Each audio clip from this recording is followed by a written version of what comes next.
Ma fille m'a débouté de son mariage parce que je n'ai pas soutenu sa décision de quitter l'école pour épouser un bon à rien, mais voyons comment elle paiera le mariage sans ma carte de crédit. J'ai 55 ans et je suis un père célibataire d'une fille de 19 ans qui semble déterminée à faire toutes les mauvaises décisions possibles. Je pensais avoir fait ma part en l'élevant pour qu'elle soit intelligente, prudente et indépendante, mais apparemment, rien de tout cela n'a porté ses fruits. Me voici, en train de la regarder ruiner sa vie, et la mienne, en épousant une véritable alerte rouge. Peut-être que c'est l'une de ces histoires d'amour dur, mais honnêtement, j'en ai ma claque. Ma fille, Meg, a tout le potentiel du monde mais aucune intention de l'exploiter. Elle voulait prendre une pause de 2 ans de l'école, selon ses mots, pour se trouver. Elle a toujours été moyenne en classe, mais elle adore le sport. Nous l'avons soutenue dans tout ce qu'elle voulait faire, football, baseball, vous l'appelez. Mais quand elle a dit qu'elle voulait arrêter le lycée, nous avons refusé. Apparemment, elle se sentait dépassée par la charge de travail. Nous pensions que tous les enfants n'avancent pas au même rythme, mais la solution n'était pas d'abandonner, mais de faire plus d'efforts ou de chercher de l'aide pour mieux s'organiser. Ces années ont été les plus difficiles de ma vie. Au début, elle disait qu'elle se concentrerait davantage sur ses études, et je lui ai même trouvé des tuteurs. J'espérais qu'elle passerait plus de temps à étudier, mais le seul temps supplémentaire qu'elle passait, c'était avec les tuteurs, aucun effort additionnel. Le reste de ses journées était rempli de télévision, de sorties avec des mauvaises fréquentations, et de crises de colère chaque fois qu'elle était réprimandée. Elle a même fugué après que je sois allé me coucher. Une fois, elle a volé ma voiture et s'apprêtait à quitter la ville, mais un policier l'a arrêtée à temps. J'ai tout fait pour la remettre sur les rails.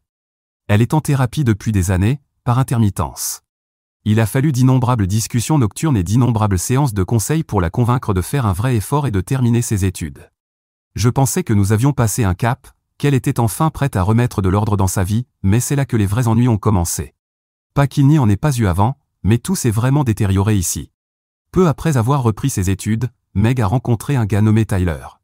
Il a 26 ans et travaille comme assistant boulanger, livrant des pâtisseries à la cafétéria de son école. Je n'ai rien contre son travail, un travail honnête reste un travail honnête. Mais Tyler n'a aucune direction. Pas de projet, pas de vrais objectifs, juste une attitude du genre on verra bien. Pire encore, c'est un coureur de jupons. Il s'est marié une fois à 21 ans avec une fille de 20 ans. Ils se sont séparés en 6 mois après avoir réalisé que cela ne fonctionnait pas. Et maintenant, ma fille est folle amoureuse de ce gars. Apparemment, il sortait avec une camarade de classe de Meg avant de rencontrer Meg, et ils ont connecté. La suite, comme on dit, c'est de l'histoire. C'était encore acceptable et respectueux tant que c'était un rendez-vous occasionnel, mais récemment, elle a lâché une bombe, ils vont se marier. Au début, je pensais qu'elle plaisantait. Je me mêle parfois un peu trop, en demandant des détails sur leur relation. Comprenez bien, je suis un père célibataire élevant une adolescente rebelle. Je pensais aussi qu'elle essayait de me manipuler pour quelque chose. Mais quand elle a partagé les détails, j'étais complètement abasourdi. Ils ont déjà fixé une date, le mois prochain. Elle est sérieuse. J'étais totalement choqué par sa décision. Elle n'arrêtait pas de dire qu'ils étaient des âmes sœurs et que l'âge n'a pas d'importance. Pour autant que je sache, son camarade de classe était aussi son âme sœur. Mais selon elle, tout cela n'a pas d'importance. Elle est aveuglée par l'idée du romantisme et ne voit pas la réalité en face. Elle a 19 ans, il a 26 ans. Elle n'a pas terminé le lycée et n'a aucun plan pour son avenir. Avec sa phase rebelle, elle a perdu du temps et n'a toujours pas obtenu son diplôme. Il n'a même pas fini le collège, n'a pas de vrai travail, travaille comme livreur pour la boulangerie de ses parents, et les voilà, planifiant un mariage. Je lui ai demandé, est-ce que j'ai mon mot à dire dans cette histoire? Elle a répondu que je devais juste sourire et la donner à son futur mari poliment si je voulais assister au mariage. Elle a même dit que je devrais me sentir chanceux d'avoir été informé du mariage. Certains de ses amis n'ont même pas dit à leurs parents avant que ce soit fait. Je ne sais pas quel genre d'amis sont ceux-là, mais ce ne sont pas ceux à qui on devrait demander des conseils. Je lui ai demandé s'il avait au moins une maison, et elle a dit qu'il vivait dans un studio mais qu'il prévoyait de déménager dans un appartement d'une chambre. Je lui ai dit, nous vivons dans une maison de 3 chambres avec un dressing. Tu penses pouvoir vivre dans un studio? Elle a rétorqué furieusement, pourquoi pas? J'y traîne tout le temps, pourquoi ne pourrais-je pas y vivre? Avez-vous une réponse pour quelque chose comme ça? À ce moment-là, j'en avais assez. Traîner et y vivre sont 2 choses complètement différentes.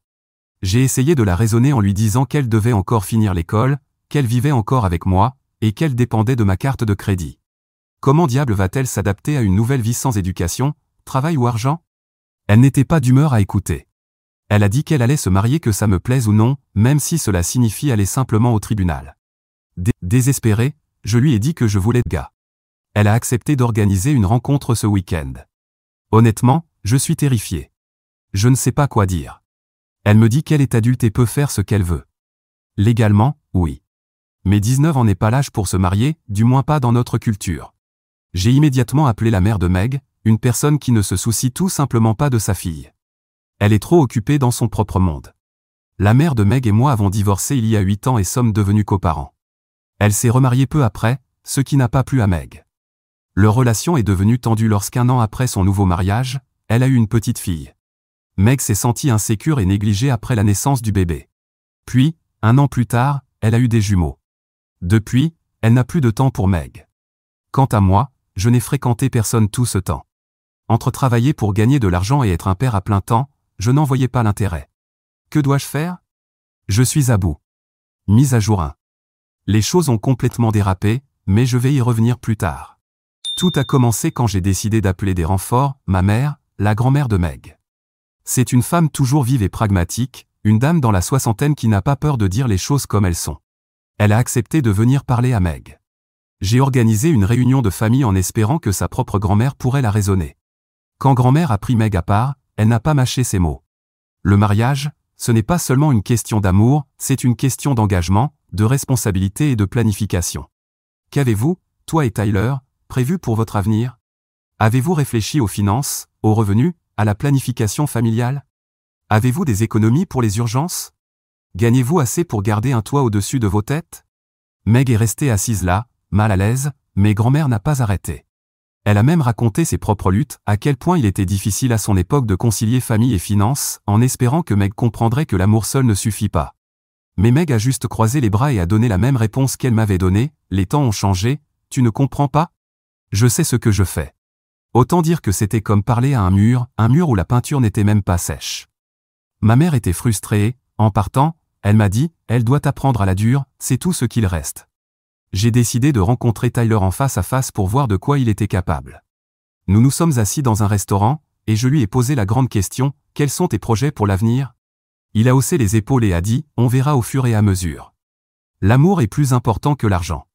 J'ai eu envie de le frapper, il m'a fallu tout mon self-control pour ne pas perdre mon sang-froid. J'ai essayé de lui expliquer que le mariage n'est pas seulement une question d'amour, c'est une question de construire une vie stable ensemble. Je voulais lui donner une chance de me prouver qu'il avait un plan, qu'il pouvait prendre soin de ma fille, mais il restait là, hochant la tête comme s'il écoutait, alors qu'il était clair que ce n'était pas le cas. J'ai suggéré qu'ils sortent ensemble encore quelques années, et si tout allait bien, alors ils pourraient se marier. J'ai même proposé qu'ils vivent ensemble quelques mois avant de faire le grand saut, mais aucune de mes suggestions ne leur semblait être de bonnes options. Tyler a mentionné que même ses parents avaient des doutes sur ce mariage. Cela m'a donné une lueur d'espoir. Peut-être qu'en leur parlant, nous pourrions arrêter cette catastrophe ensemble. J'ai invité ses parents à dîner le lendemain. Quand ils sont arrivés, j'ai remarqué que c'étaient des gens très humbles, travailleurs, et qu'ils partageaient mes inquiétudes sur nos enfants. Eux aussi pensaient que ce mariage était une mauvaise idée. J'ai réalisé qu'ils étaient dans la même situation difficile que moi. Après leur départ, Meg a déversé sa colère sur moi. Elle a dit que je l'avais trahi en exprimant mes inquiétudes sur son mariage. Je lui ai répondu que je ne faisais que discuter des choses, mais elle était dans son propre monde. Elle m'a accusé de vouloir ruiner sa vie et a dit qu'elle ne me laisserait pas faire. Elle était tellement furieuse qu'elle m'a interdit d'assister au mariage. Si tu ne peux pas me soutenir, tu ferais mieux de rester en dehors de ça, a-t-elle dit. Je l'ai arrêtée et je lui ai demandé, tu t'entends parler? Elle a répondu, bien sûr que je m'entends. Je ne veux pas d'un visage grognon et triste qui gâche mon jour spécial. Je lui ai demandé, tu ne penses pas vraiment ça, n'est-ce pas? Elle a précisé qu'elle le pensait vraiment et que je n'étais pas le bienvenu à son mariage parce que je ne la soutenais pas. Elle s'est enfermée dans sa chambre, disant qu'elle ne voulait pas être entourée de l'énergie négative de quelqu'un qui ne croyait pas en son bonheur. J'étais dévasté. C'était comme un coup de poignard dans la poitrine, mais je n'avais pas d'autre choix que de l'accepter. Elle ne voulait pas de moi là-bas, alors je n'irais pas. Mais je n'allais pas financer un mariage où je n'étais pas le bienvenu. J'ai bloqué la carte de crédit. Si elle avait prévu d'organiser un mariage avec mon argent, elle devrait y réfléchir à 2 fois. Pourquoi devrais-je payer pour un mariage où je suis exclu? En quelques heures, elle m'appelait, furieuse, hurlant que j'avais tout gâché. Elle m'a accusé d'être égoïste et de vouloir contrôler sa vie. Je lui ai calmement répondu que si elle voulait prendre des décisions d'adulte, elle devrait faire face aux conséquences d'adulte. Elle s'est tournée vers sa mère et lui a demandé de l'aide financière. Meg pensait vraiment que sa mère, femme au foyer avec 3 enfants, dont le mari est le seul pourvoyeur, allait financer son mariage. Eh bien, elle avait tort. Sa mère a versé quelques larmes impuissantes et l'a refusé. Meg avait déjà brûlé son dernier pont, sa grand-mère. Ma mère est la dernière personne à financer ce mariage absurde. Je ne sais pas ce qu'elle va faire maintenant, mais mon instinct me dit qu'ils se marieront, même si ce n'est qu'à la mairie. Le désastre semble inévitable. Elle ne me parle plus, et nous nous évitons dans la maison. À mesure que la date du mariage approche, je me sens de plus en plus mal à propos de tout cela. Ce n'est qu'une question de jours avant qu'elle quitte la maison. Ce jour allait arriver un jour ou l'autre, mais je ne veux pas lui dire au revoir dans une telle situation. Aucun parent ne veut que son enfant quitte la maison sans lui parler. Mise à jour 2. Merci pour tout le soutien. J'apprécie vraiment tous les commentaires et messages que j'ai reçus d'autres parents et même de certaines mamans.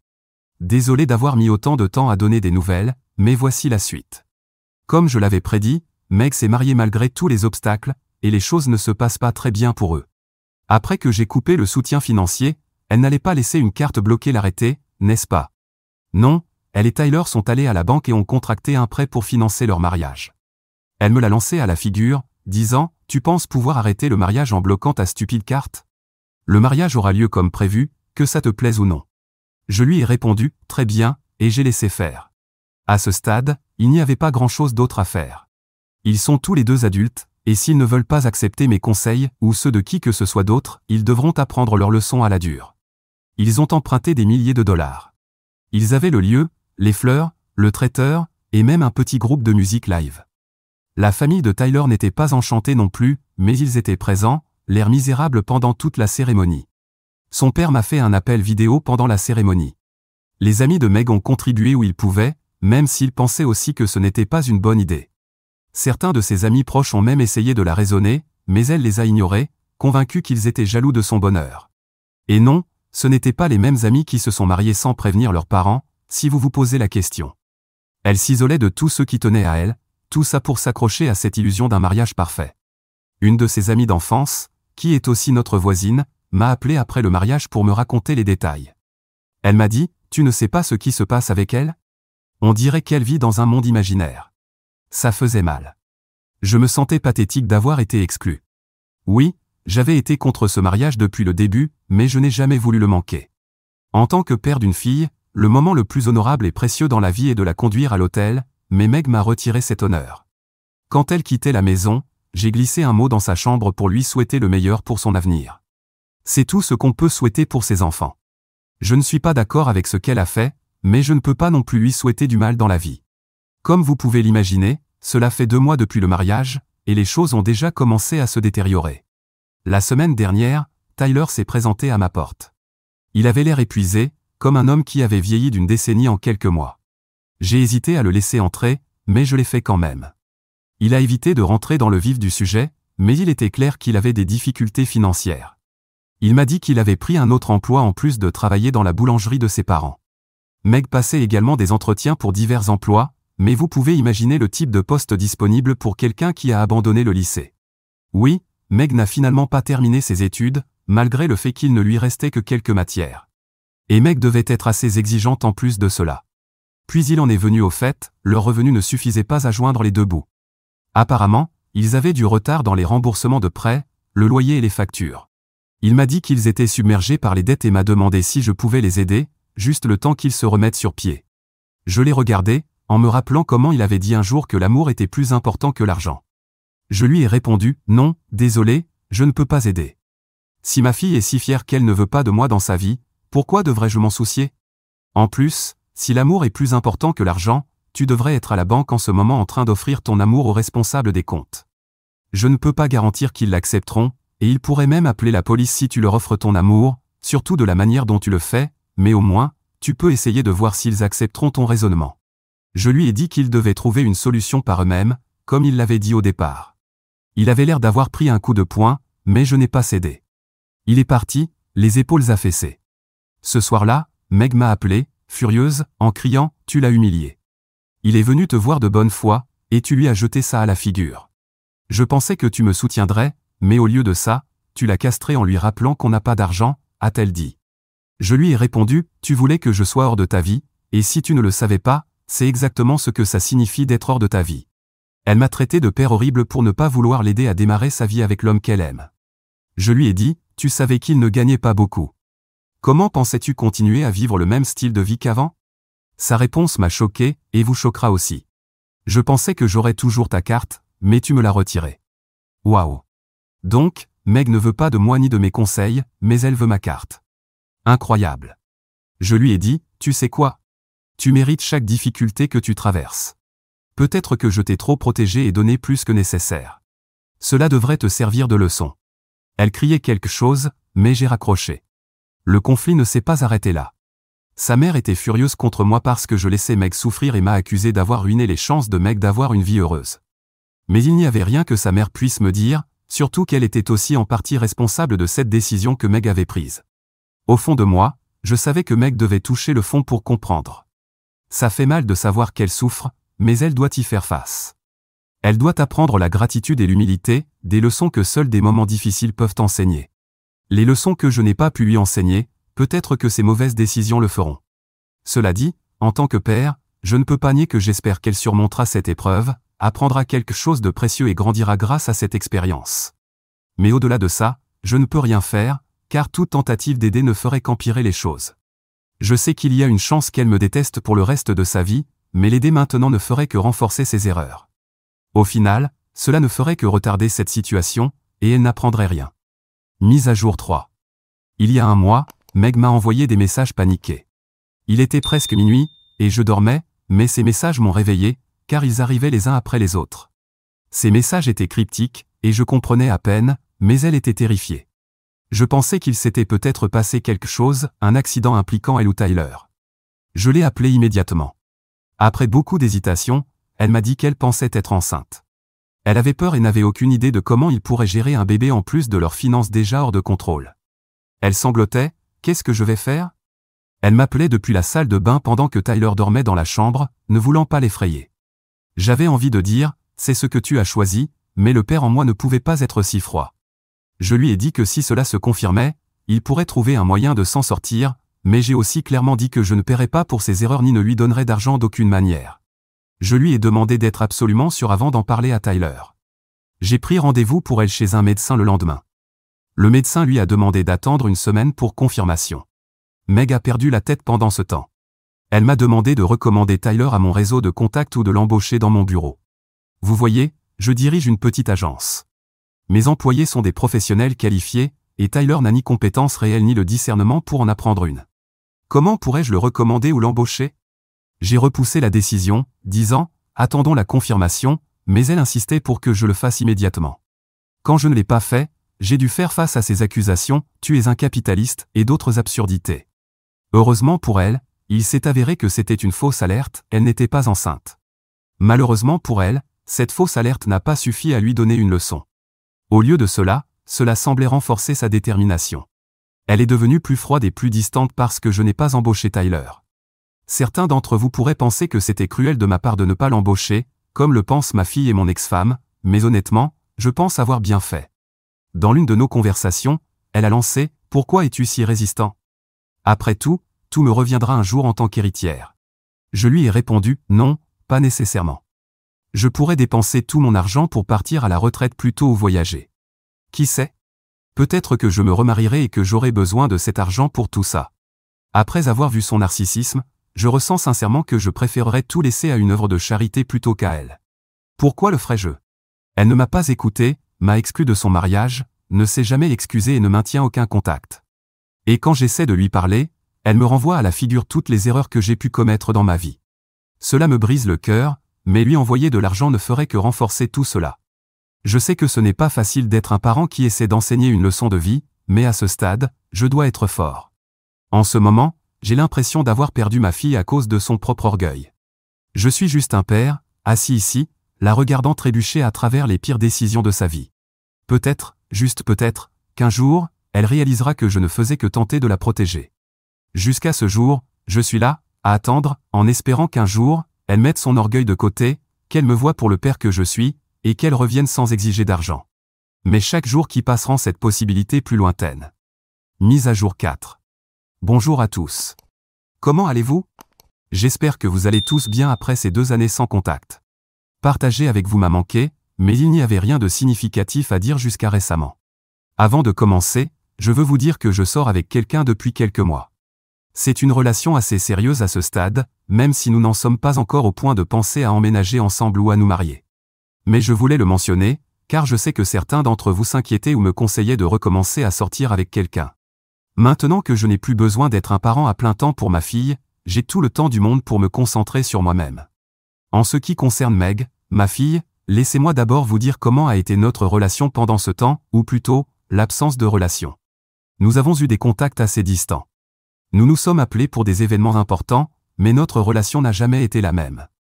À plusieurs reprises, Meg m'a demandé de l'argent ou a essayé de me faire payer des choses pour elle, mais j'ai toujours dit non. Cela a conduit à des disputes qui se terminaient par de longues périodes sans que l'on se parle.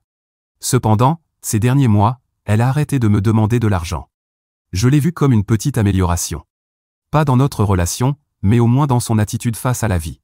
Car, bien qu'elle et Tyler aient à peine survécu, au moins ils l'ont fait seuls. Autant que je sache, ils ont réussi sans l'aide de personne. D'une certaine manière, c'était un développement positif. Mais tout a changé il y a environ un mois. J'aurais aimé pouvoir écrire plus tôt, mais ma petite amie et moi avons décidé de partir en vacances de 2 semaines. Nous sommes revenus il y a 1 semaine, et entre la préparation du voyage et la réadaptation à ma routine, je n'ai pas eu le temps de m'asseoir pour vous écrire. Voici ce qui s'est passé, Meg divorce de Tyler. Tout ce que je sais, c'est que la relation est devenue toxique avec le temps. Meg m'a dit qu'elle se disputait souvent avec Tyler à propos de leurs finances et d'autres petites choses. Les disputes ont dégénéré au point qu'il était clair qu'ils ne pouvaient plus vivre ensemble. Meg s'est rendu compte que Tyler n'était pas l'homme qu'elle pensait et a admis qu'elle avait fait une erreur en l'épousant. Elle a mentionné quelque chose à propos d'infidélité, mais je n'ai pas posé trop de questions à ce sujet. On pourrait penser que ce serait un moment de réconciliation, mais ce n'est pas ce qui s'est passé. La vérité est qu'elle me tient pour responsable de tout ce qui s'est passé. Si je les avais soutenus et aidés financièrement, peut-être qu'ils auraient eu plus de chances de réussir. Ainsi, notre relation est toujours dans une impasse. Je refuse d'assumer la responsabilité des décisions qu'elle a prises, et elle refuse de voir que ses actions ont conduit à la situation qu'elle affronte maintenant. C'est une situation difficile. En tant que père, c'est dur de voir son enfant souffrir, mais je sais que j'ai fait ce que je pensais être juste. La vie est le meilleur professeur, et je ne peux qu'espérer qu'elle apprenne de cela. Pour l'instant, je vais continuer à me concentrer sur moi-même et sur ma relation avec ma petite amie. Je garderai aussi la porte ouverte pour Meg, mais je n'encouragerai pas ses mauvaises décisions. Peut-être qu'un jour, les choses s'amélioreront. Mais d'ici là, je dois continuer à vivre ma vie. Merci de m'avoir lu et pour votre soutien continu tout au long de ce parcours.